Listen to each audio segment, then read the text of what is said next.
Defunct coasters tend to have an exaggerated sense of mystery, prodigy, and adoration due to the fact they can no longer be experienced. Those who have joined the community more recently hear grand tales of how defunct coasters would offer the most incredible ride experiences, far better than any modern coaster could hope to compete with. However, nostalgia often warps our memory with the passing years, making us reminiscent of coasters we can no longer ride. Sometimes this is even more so the case when the coaster in question closed decades ago or only operated for a very short time. I'm going to peel away the veil of nostalgia to break down whether some of the most popular defunct coasters would still be as revered if they opened today. These 10 roller coasters are the first coasters that you think of as soon as someone mentions the word defunct, though not all of them for the right reasons. I've not had the privilege of experiencing any of these greats, nor will I ever get to. However, we can evaluate if they would still excite modern audiences when they cannot rely on nostalgia or historic impact. Starting with Vortex, the Arrow Mega Looper at Kings Island from 1987 to 2019. Vortex was Arrow's chance of redemption for Kings Island after the failure that was the Bat several years prior. This coaster would follow the trend of other Arrow Loopers, where each one would become progressively larger and feature more inversions, with Vortex standing at 148 feet tall with 6 inversions. Upon opening, Vortex was a huge success for the park, bringing record attendance, receiving wide critical acclaim, and being far more reliable than the Bats. However, would it stand up amongst the coasters of the modern era? In my opinion, no. The main reason is Arrow's reliance on cookie-cutter elements. Every loop on an Arrow coaster was exactly the same size, as was every corkscrew, no matter the height of the coaster or the speed of the train. The best, or maybe worst example of this is Great American Scream Machine at Six Flags Great Adventure, which stood 173 feet tall, yet still used the same vertical loops as every other Arrow Looper. They would just raise the loop high from the ground to account for the extra speed, leaving a comically large incline into a tiny loop. When you compare this to modern inversions, like the Mosasaurus roll or a zero-G stool, Vortex's copy and paste inversions seem uninspired. Additionally, when you combine these cookie-cutter elements with the hand-bent track, you get the loved by some and detested by others so-called Arrow jank, where transitions were often jarring or wonky, leading to a rough ride experience, something modern enthusiasts simply can't bear. From one Arrow to another, next up we have the Big Bad Wolf, the Arrow suspended coaster that opened at Busch Gardens Williamsburg in 1984 and closed in 2009. This is a coaster with a devout cult following, famous amongst enthusiasts and the general public, with that drop towards the Rhine River being instantly recognisable. Again, it was well received but a challenge for the park to maintain, leading to its closure after 25 years of operation. Its unshakable reputation has led to the park deciding to directly honour the fallen coaster, with their new for 2025, the Big Bad Wolf, the Wolf's Revenge, a B&M family invert with the same theme of a werewolf in a Bavarian village. This new coaster will not swing like its predecessor and will most likely be much tamer. Though it would never happen, I would rather they just rebuild the original coaster, as the swinging of Arrow suspended coasters is an experience not found on any other ride and would likely be a more thrilling experience. If the Big Bad Wolf was rebuilt today, I think it would be appreciated as a unique and entertaining ride for the whole family, though not a ride to garner international acclaim like the original did. There is just too much competition from modern manufacturers for this relic to be anything more than a regional attraction. It's now time for something far more modern. We have the coaster that stayed open for by far the shortest amount of time on this list. It's Ring Racer, the S&S air-launched coaster at Nürburgring, opening 31st October 2013 and closing just 4 days later on the 4th of November. The brevity of this coaster is part of the reason why it is so well known within the community. With so few people ever being able to experience it, it's a prestigious and rare credit. Additionally, it was initially advertised as the world's fastest roller coaster, promising to launch riders at 135 miles an hour. Though that was never the case, with it only ever reaching 99 miles an hour due to technical difficulties with the launch and braking systems, meaning it could not be launched at full power. If Ring Racer was to open today, I think it would gain some critical acclaim, mainly due to the fact that it would rank as the world's 5th fastest roller coaster and the world's fastest accelerating. Nevertheless, I also think it would be clearly seen for what it is, which is quite a gimmicky attraction. Now don't get me wrong, I love a launch, and 0 to 99 miles an hour in less than 2 seconds would be immense. However, launching straight into a trim brake and then having a very average turnaround followed by a stupid amount of straight track would cast a shadow over the spectacular beginning. In terms of a one element focused attraction, it is very similar to a coaster like Stealth, but Stealth doesn't launch into a trim. It allows the train to use its speed to climb the top hat, giving great airtime as you crest the top before you then plummet back down to earth.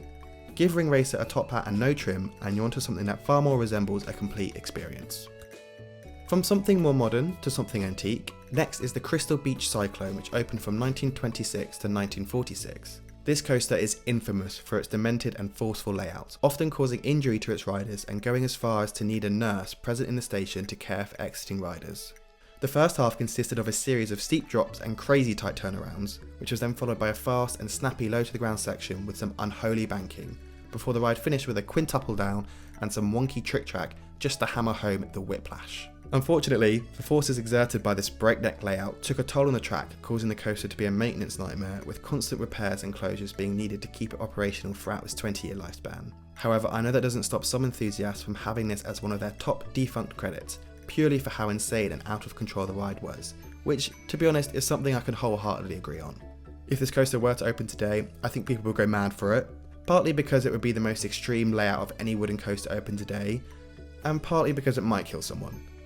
I could totally imagine this at a small park with very few other attractions, just this one daredevil coaster attracting enthusiasts from around the globe on a pilgrimage to experience the world's most outrageous wooden coaster.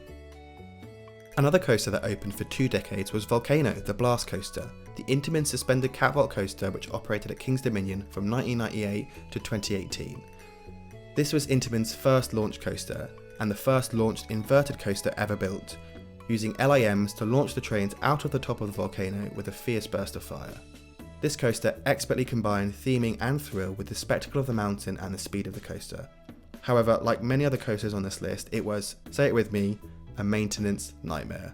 Even before opening, the relatively new launch technology would often fail to launch the train, resulting in frequent rollbacks and the opening date needing to be pushed back several months. Add in the coaster being the only one of its type, plus the volcano structure making access to the track and supports challenging, you have an attraction that the park could just no longer afford to run, leading to its sudden closure in 2018. Throughout its 2 decades of operation, Volcano was King's Dominion's flagship ride, and it's easy to see why. If this was to open today, I feel it would garner a similar reputation to that of Expedition Everest. Though not quite on the same level with the theming, the high level of thrill would compensate. Some may complain that after the launch and rollover, the rest of the layout is a little repetitive with a series of banked turns and free hardline rolls, and to be honest, I think I would agree. If it were to be built again, I think having the second half of the ride be more similar to a modern Vekoma suspended thrill coaster like Nafiana Force would help perfect an already formidable layout. However, this is never to be, with the park opening a new launched wing coaster in Volcano's plot for 2025, Rapterra. If you're still watching at this point, please consider liking the video and subscribing. We are so close to 500 subs. Thank you so much. We're back to before the turn of the millennia for the next coaster. It's Moonsault Scramble, the Meisho Amusement Ride's mega boomerang at Fuji-Q Highland from 1983 to 2000. This was the first coaster to break above 200 feet, though as it was a shuttle coaster, the award of first mega coaster often goes to Magnum XL 200. After being hoisted up to the top of one of its inclines, the train would be released, plummeting down over 200 feet, reaching 56 miles an hour, and rocketing into a pretzel knot, not even 1/3 tall as the first incline. The high speed, combined with the hilariously small knot, would subject riders to a huge 6.5 Gs before reaching the second incline and doing it all over again. Finding a coaster that exposes its riders to 6.5 Gs in modern times is pretty much unheard of, and if Moonsault Scramble was to appear in the modern day, it would actually be illegal. Japan is a member of the ASTM International Committee 24, which sets limits for how long riders can be exposed to high Gs, with the upper limit being 6 Gs, and even then that can only be for 1 second. Moonsault Scramble would hit 6.5 Gs for close to 2 seconds during its pretzel knot, causing many to grey or black out. It's for this reason that I don't think Moonsault Scramble would be as popular in the modern world. I think it would still be infamous, but not many people would be rushing to ride it, apart from the sadist enthusiasts with an obsession for deadly high Gs. We're sticking around Fuji-Q for our next entry. It's Doompa, the SNS air launch coaster that operated at the park from 2001 to 2021. Formerly just Doompa, upon opening this coaster used brand new air launch technology to catapult the train from 0 to 107 miles an hour in 1.8 seconds, straight into a bank curve and then shooting up a top hat. However, in 2017, Doompa was revamped into Doompa, with its top hat being removed to make way for a 161 feet tall vertical loop, and the launch increased to an absolutely bonkers 112 miles an hour in 1.6 seconds. I'm going to cut to the chase. If Doompa reopened today, I would be in Japan for opening day. I am so bitter that I never got to experience what was probably the best launch anywhere in the world. I mean, come on, there is literally no other way as a human to experience 0 to 112 miles an hour in 1.6 seconds. It would have melted my brain, for sure. Speaking of melted brains, This was the reason the coaster ended up being closed. It caused 18 injuries in the years after the renovation, which included 9 incidents of broken bones. It's a shame to think that if they hadn't changed the layout and increased the acceleration, we might still have this coaster with us. Overall, I feel that the rarity of the compressed air launches, plus the fact that the technology is not really outdated, just difficult to maintain, Doompa could easily hold its own in a world full of less forceful magnetic launches. It seems that we're on a run of injury-inducing coasters, though this one is more due to the incapability of the manufacturer. It's Son of Beasts, the RCCA Mega Woody that terrorised Kings Island from 2000 to 2009. This was the tallest and fastest wooden roller coaster ever built at 218 feet and reaching 78.4 miles an hour, which is insane for a wooden roller coaster. It truly challenged the limits of what wood can do. It also featured one of the only wooden vertical loops ever constructed. However, the ride was doomed from the start. If you know anything about RCCA or the Roller Coaster Corporation of America, you know they're the only manufacturer you want to employ if you're wanting a horrendously rough, yet boring ride experience. Son of Beast was jarring from opening day, specifically the turnout of the first drop where the train would jolt from left to right. Kings Island closed the ride after the opening weekend to rebuild the problematic section, but ultimately it was the whole structure that had been under-designed, causing the supports to be overstressed.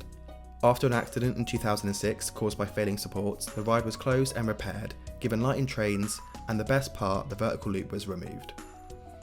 After another incident in 2009, the ride was closed forever. To be quite honest, if either version of Son of Beast was rebuilt today, they would both be shunned for being rickety and painful ride experiences. After riding Coaster Express at Parque Warner Madrid, another RCCA Woody, I can totally see how Son of Beast could have been both extremely rough and boring at the same time. No airtime, laterals interrupted by shaking, positive Gs made unenjoyable by the roughness, and with modern enthusiasts being incapable of dealing with a new B&M slightly rattling, Son of Beast has absolutely no hope.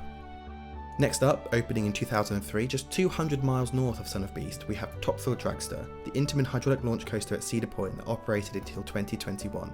Upon opening, Topfield Dragster was the world's tallest and fastest roller coaster, though only held that record for 2 years before King Dakar opened in 2005. Topfield Dragster was truly ahead of its time, taking Intamin's new hydraulic launch system, which had only been used on 2 other coasters previously, and dialing it up to 100. This behemoth stood at 420 feet tall and accelerated its trains to 120 miles an hour in 3.8 seconds. With its sleek trains and record-breaking speed, Topfield Dragster was a favourite for enthusiasts, often actually preferred over King Dakar due to its smoother launch and comfortable T-bar restraints. However, disaster struck in 2021 when a guest waiting in line was struck in the head by a small metal piece that had dislodged from a train. Officially being announced as closed 1 month later, the park took 2 further years to announce that Topfield Dragster would be reimagined into Topfield 2, which hasn't exactly been the smoothest transition. With King Dakar now also sadly closed, if the original Topfield Dragster were to open, enthusiasts across the globe would rejoice emphatically. Hydraulic launches are a dying breed due to their high maintenance costs, but they offer a spectacular burst of acceleration that is rarely rivaled, and Topfield Dragsters was one of the best. It would also be monumental as the only strata coaster left in existence and the tallest coaster in the world, at least until Falcon's Flight opens. If Topfield Dragster was to bless us with its presence again, I know I would be straight there, just in case the Zim Reaper tries to steal away another classic before I have the chance to ride. And finally, we have probably the most talked about defunct roller coaster, or coasters, to ever have existed. It's Dueling Dragons, the dueling B&M inverts which stood at Universal Islands of Adventure from 1999 to 2017. I'm going to go straight in with an emphatic yes. Dueling Dragons would be as, or even more popular if they opened today rather than back in '99. Personally, these 2 coasters are easily at the top of my list of defunct coasters I wish I got to ride. They are extremely well renowned within the community with a sense of mystery and enchantment surrounding the attraction. They were pretty high tech for the time with a computer system that would automatically adjust the speed of the lift hills to ensure a perfect duel every single ride. Both tracks look to have an awesome and unique layout with 3 moments of epic dueling. Firstly, a 0G roll and a camelback, then a head-on dueling vertical loop, and finally a pair of intertwined corkscrews. The coasters also look to have incredible theming, anchoring the expertly themed land of Merlinwood with an intimidating ride entrance and story-filled queue line.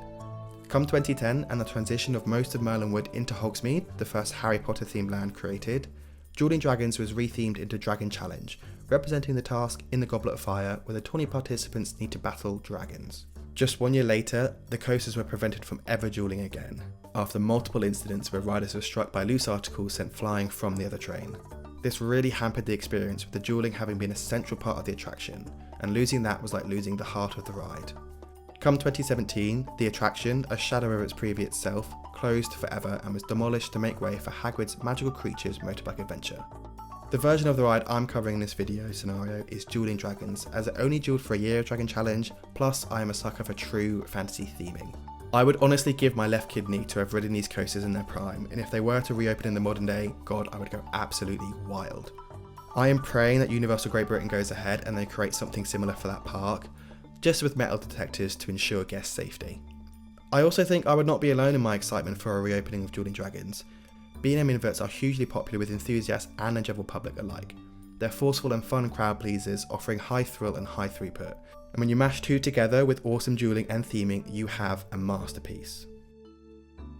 That's it for this video. Thank you so much for watching. I really hope you've enjoyed, and please subscribe for more. I'm trying to be more consistent with my posting this year, so I will see you in the next one.